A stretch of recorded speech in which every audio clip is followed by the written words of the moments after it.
আসসালামু আলাইকুম। রাষ্ট্রবিজ্ঞান অনার্স প্রথম বর্ষের প্রিয় শিক্ষার্থীবৃন্দ, আশা করি ভালো আছো। অনলাইন ক্লাসে তোমাদের স্বাগত জানাচ্ছি। আমি আসমাউল হোসনা, সহকারী অধ্যাপক, রাষ্ট্রবিজ্ঞান বিভাগ, ভাওয়াল বদর আলম সরকারি কলেজ, গাজীপুর।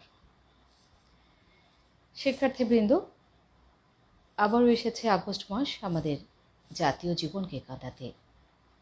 সেই কান্না 1975 সালের 15ই আগস্ট নরপিশাচ হায়েনাদের নির্মম আঘাতে নিহত হাজার বছরের শ্রেষ্ঠ বাঙালি জাতির জনক বঙ্গবন্ধু শেখ মুজিবুর রহমান ও তাঁর পরিবারের সদস্যদের জন্য।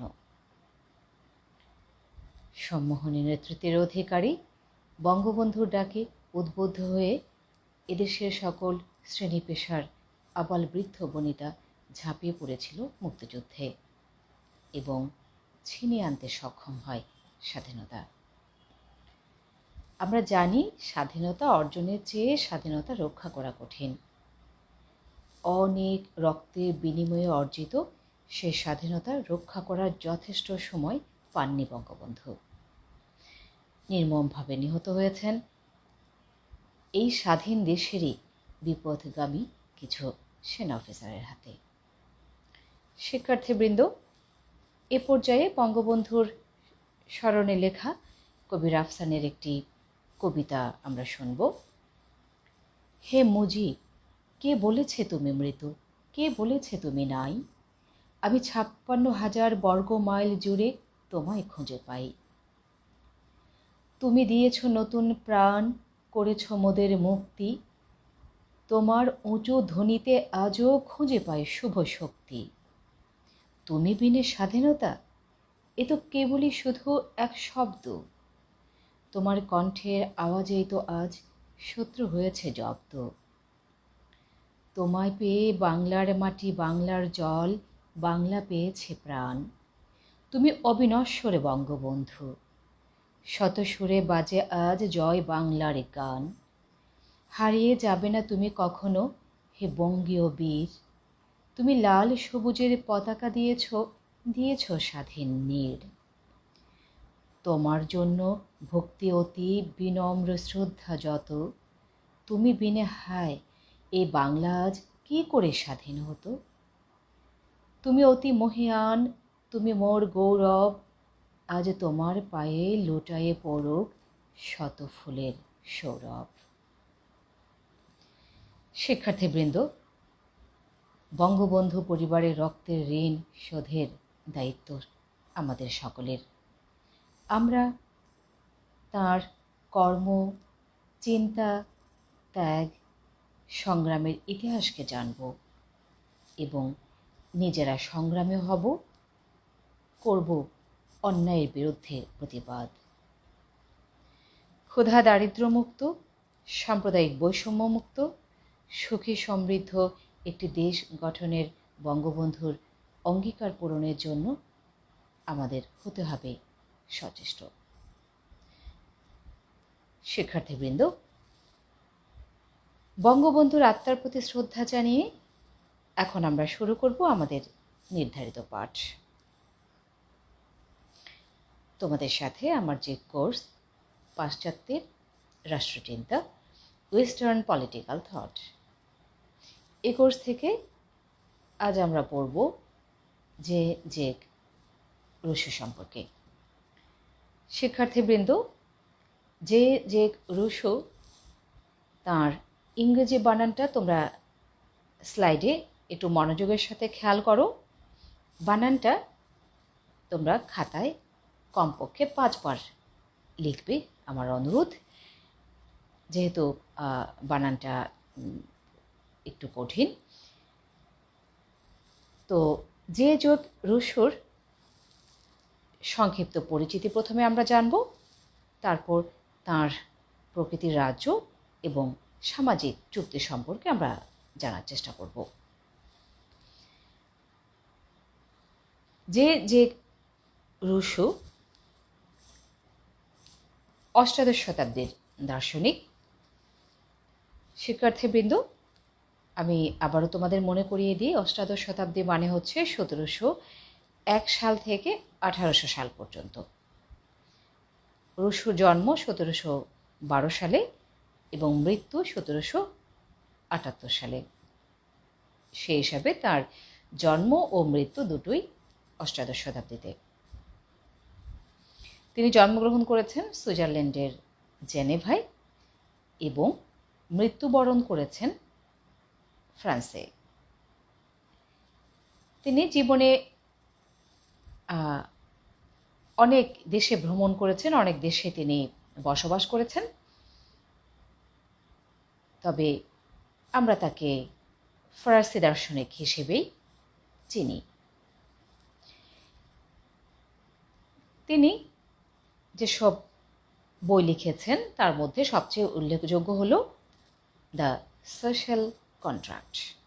শিক্ষার্থীবৃন্দ, অনেক বই আছে, অন্তত এই নামটি মনে না রাখলেই নয়, দ্য সোশ্যাল কন্ট্রাক্ট, যার বাংলা করলে দাঁড়ায় সামাজিক চুক্তি। শিক্ষার্থীবৃন্দ, আমরা রুশোর প্রকৃতির রাজ্য সম্পর্কে জানার চেষ্টা করব। তোমরা জানো, প্রকৃতির রাজ্য হচ্ছে এমন একটি অবস্থা যেটা রাষ্ট্র সৃষ্টির পূর্বের অবস্থা। এই সংগঠিত জীবনযাপন অর্থাৎ রাষ্ট্রীয় জীবনযাপন এর পূর্বে যে জীবনযাপনটা ছিল, যে অবস্থাটা ছিল, যে পরিবেশটা ছিল, সেটাকে বলা হচ্ছে প্রকৃতির রাজ্য।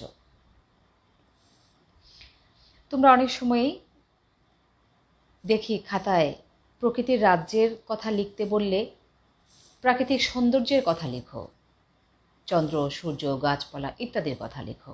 এখানে এসব আসবে না। রুশো প্রকৃতির রাজ্য বলতে কি বুঝিয়েছেন, অর্থাৎ রাষ্ট্র সৃষ্টির পূর্বের অবস্থা সম্পর্কে তিনি কিভাবে বর্ণনা দিয়েছেন সেটাই আসবে। শিক্ষার্থীবৃন্দ, আমি সংক্ষেপে সেই প্রকৃতির রাজ্য সম্পর্কে বলার চেষ্টা করছি।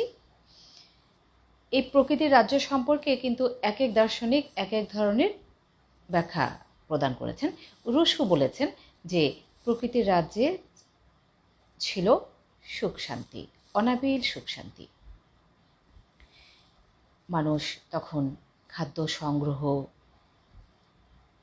করত স্বাধীনভাবে, বাসস্থান তৈরিতে তাদের স্বাধীনতা ছিল, এসব কাজে কেউ কাউকে হস্তক্ষেপ করতো না, সবল দুর্বলের কোনো ভেদাভেদ ছিল না এবং ন্যায় অন্যায় কোনো পার্থক্যও তখন ছিল না।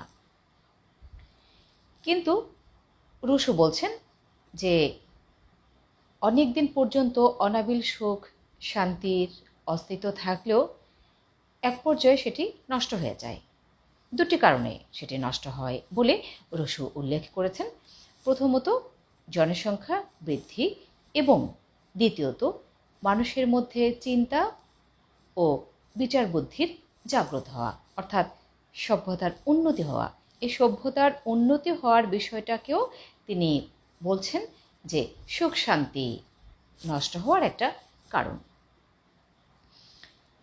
জনসংখ্যা বৃদ্ধি পাওয়ার ফলে এবং মানুষের মধ্যে চিন্তা ভাবনার পরিবর্তন আসার ফলে একটু উন্নত চিন্তা ভাবনা, সভ্যতার একটু উন্নত জীবনযাপনের তারা যখন থেকে চিন্তা করতে লাগলো, তখন থেকেই রুশো বলছেন যে প্রকৃতির রাজ্যের মানুষগুলো দ্বন্দ্বে লিপ্ত হয়ে গেল। কাদের সাথে দ্বন্দ্ব? পরস্পরের সাথে দ্বন্দ্ব, প্রতিবেশীর সাথে দ্বন্দ্ব। এই দ্বন্দ্ব সংঘাত থেকে তারা একসময় মুক্তির পথ খোঁজে। শিক্ষার্থীবৃন্দ, আমরা এখন পড়ব রুশোর সামাজিক চুক্তি। রুশোর সামাজিক চুক্তির কিছু বৈশিষ্ট্য তোমরা স্লাইডে দেখতে পাচ্ছ। শিক্ষার্থীবৃন্দ, সামাজিক চুক্তির বিষয়টা তোমরা জানো যে সামাজিক চুক্তি মতবাদী যারা আছেন, বিশেষ করে হবস, লক, রুশো, এরা বলে থাকেন যে রাষ্ট্র সৃষ্টি হয়েছে সামাজিক চুক্তির মাধ্যমে। অর্থাৎ যখন রাষ্ট্র ছিল না, কি ছিল? প্রকৃতির রাজ্য ছিল। সে প্রকৃতির রাজ্য থেকে এই রাষ্ট্র নামক সংগঠনটিতে আসা প্রক্রিয়াটা তারা বলছেন সামাজিক চুক্তি। তবে সামাজিক চুক্তির বর্ণনা এক এক দার্শনিক এক একভাবে দিয়েছেন। রুশো সামাজিক চুক্তির যে বর্ণনা দিয়েছেন সেগুলোকে তোমাদের বোঝার সুবিধার্থে আমি পয়েন্ট দিয়ে এখানে উল্লেখ করেছি।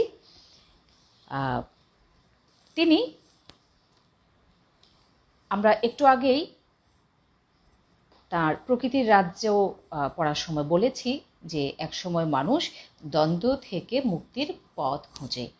এই দ্বন্দ্ব থেকে মুক্তির লক্ষ্যেই, অশান্তি থেকে মুক্তির লক্ষ্যেই মানুষ প্রাতিষ্ঠানিক জীবনযাপনের প্রয়োজনীয়তা উপলব্ধি করে, যেখানে থাকবে বিভিন্ন নিয়মকানুন বা আইনকানুন। সামাজিক চুক্তির প্রকৃতি বা ধরন সম্পর্কে রুশো বলেন যে আমরা প্রত্যেকে সমবেতভাবে আমাদের স্ব জীবন ও সকল ক্ষমতা সাধারণ ইচ্ছার চূড়ান্ত পরিচালনাধীনে ন্যস্ত করি এবং সংঘবদ্ধ জীবন ব্যবস্থায় আমরা প্রত্যেকে সার্বিক সত্তার অবিচ্ছেদ্য অংশ হিসেবে তা ফিরে পাই।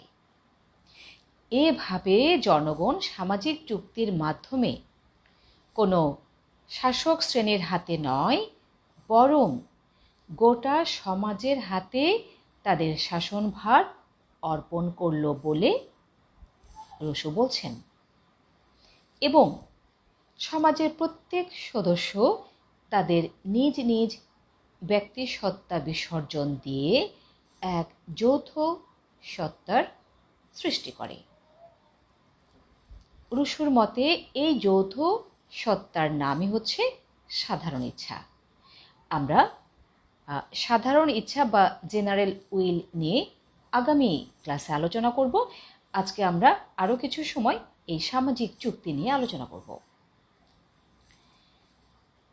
আমরা এতক্ষণ সামাজিক চুক্তির সংক্ষিপ্ত যে পরিচয় পেলাম, রুশোর সামাজিক চুক্তি সম্পর্কে যে ধারণা আমরা লাভ করলাম, সেগুলোকে মূলত আমরা এখানে রুশোর সামাজিক চুক্তির বৈশিষ্ট্য হিসেবে পয়েন্ট আকারে সাজিয়েছি।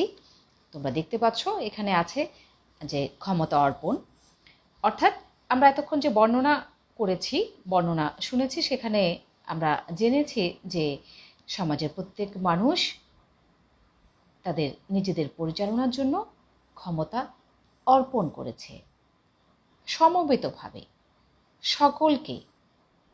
সকলের কাছে। এই ক্ষমতা অর্পণ সকলের ক্ষমতা অর্পণ। এটি একটি স্থায়ী চুক্তি। রুশো বলছেন যে যারা এই চুক্তিটা সম্পাদন করেছে তাদের অবর্তমানে, অর্থাৎ তারা যদি এই পৃথিবীতে নাও থাকে, এই পৃথিবী থেকে চলেও যায়, তারপরেও এই চুক্তিটা স্থায়ীভাবে রয়ে যাবে বলে রুশো বলছেন। এবং রুশো বলছেন যে এটি এভাবে ক্ষমতা অর্পণের মাধ্যমে একটা যে সাধারণ ইচ্ছা নামক একটা কর্তৃপক্ষ এখানে তৈরি হলো এবং একটি সংগঠন তৈরি হলো, সেটি একটি বৈধ সংগঠন এবং এটি সার্বভৌম শক্তির আত্মপ্রকাশ ঘটালো। একটা সার্বভৌম শক্তি তৈরি হলো কিভাবে? এই সামাজিক চুক্তির মাধ্যমে। তিনি বলছেন যে এই চুক্তির মাধ্যমে ব্যক্তিগত ইচ্ছা সমগ্র ইচ্ছায় পরিণত হলো, কারো ব্যক্তিগত ইচ্ছা বলে কিছু থাকলো না, সবার ইচ্ছা অনুযায়ী কাজ করা হবে। আবার তিনি বলছেন যে এখানে ব্যক্তির স্বাধীনতা কিন্তু লোপ পাবে না, ব্যক্তির স্বাধীনতার স্বীকৃতি থাকবে, প্রত্যেকে তাদের ইচ্ছাগুলো মতামতগুলো জানাতে পারবে। রুশো বলছেন যে এর মাধ্যমে সমাজে সাম্য প্রতিষ্ঠা হবে এবং সর্বজনীন কল্যাণ সাধিত হবে, সবার জন্য কল্যাণ সাধিত হবে, দ্বন্দ্ব তিরোহিত হবে, বিশৃঙ্খলা দূর হবে, একটা শান্তিপূর্ণ জীবনযাপন সম্ভব হবে। এই হচ্ছে মূলত রুশো প্রদত্ত সামাজিক চুক্তির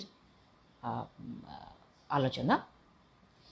শিক্ষার্থীবৃন্দ, আমরা সংক্ষেপে তার সামাজিক চুক্তির সমালোচনা করব। সমালোচকগণ যেভাবে তার সামাজিক চুক্তির সমালোচনা করে থাকেন সেগুলো হলো, তার এই সামাজিক চুক্তিকে অনেকে বলে থাকেন যে অনৈতিহাসিক, অর্থাৎ ইতিহাস দ্বারা এটি সমর্থিত নয় বলে অনেকে বলে থাকেন। তারপর অনেকে বলে থাকে যে এটি কাল্পনিক, আবার এটি স্ববিরোধী বলেও সমালোচনা রয়েছে। এর যদি আমরা একটু ব্যাখ্যা করি স্ববিরোধী বিষয়টার, তাহলে বলতে হয় যে তিনি বলেছেন, রুশো বলেছেন যে ব্যক্তি স্বার্থ সমষ্টির হাতে অর্পণ এর কথা তিনি বলেছেন। আবার তিনি বলেছেন যে ব্যক্তি স্বাধীনতা রক্ষা পাবে। এই দুটো বিষয় স্ববিরোধী বা সাংঘর্ষিক বলে সমালোচকরা বলে থাকেন। এবং তিনি বলেছেন যে এটি স্থায়ী, সমালোচকরা বলছেন যে এটি স্থায়ী নয়, বরং এটি অস্থায়ী।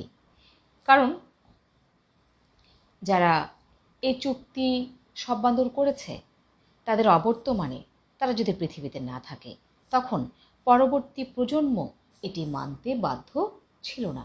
কি মানতে বাধ্য ছিল না? সামাজিক চুক্তি এটি মানতে বাধ্য ছিল না।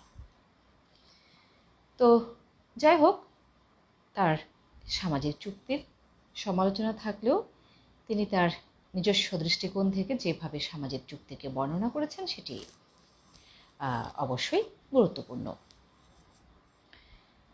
শিক্ষার্থীবৃন্দ, তোমরা বই থেকে আরও ভালো করে পড়ে বিষয়টা সম্পর্কে স্পষ্ট হওয়ার চেষ্টা করবে। আজ এ পর্যন্তই।